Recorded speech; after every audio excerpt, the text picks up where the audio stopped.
একদিন একজন গরিব লোক রাস্তায় 10টি টাকা পেল।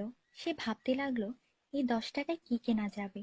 সারাদিন এই 10টি টাকার চিন্তায় সে সময় নষ্ট করে ফেলল। পরে সেই 10 টাকা ফেলে দিল।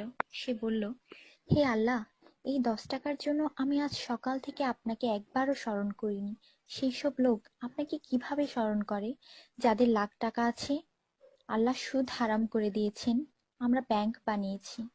আল্লাহ জীবনকে সীমিত করেছেন, আমরা ঘড়ি বানিয়েছি।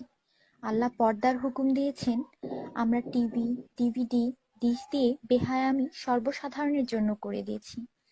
আল্লাহ বলেন, কোরআনে তোমাদের সফলতা, আমরা অক্সফোর্ডের বইকে সফলতা বানিয়ে নিয়েছি। আল্লাহ মিথ্যা বলা নিষেধ করেছেন, আর আমরা এপ্রিল ফুল পালন করা শুরু করে দিয়েছি।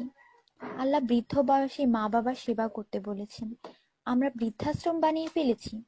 আজ মুসলমান এই জন্য দুশ্চিন্তায় যে যাকে খুশি করার তাকেই তো রাগিয়ে ফেলেছি। দয়া করে সবাইকে ফরওয়ার্ড করুন, কারণ নেকির দাওয়াত দেওয়ায় নেকিকারীর সমান সওয়াব পাওয়া যায়।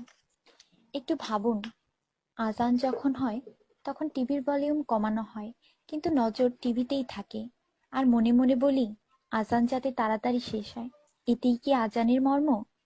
আপনি নিজে আপনার মনকে প্রশ্ন করুন। আজানের জবাব দেওয়ার চেষ্টা করুন, যাতে মৃত্যুর পর কালিমা তাইয়্যিবা আমাদের নসিব হয়। অনুরোধ, এই মেসেজটি সবার কাছে পৌঁছে দিন। বন্ধুরা, আমাদের দাওয়াতে যদি কেউ না আসে, আমরা রাগান্বিত হই।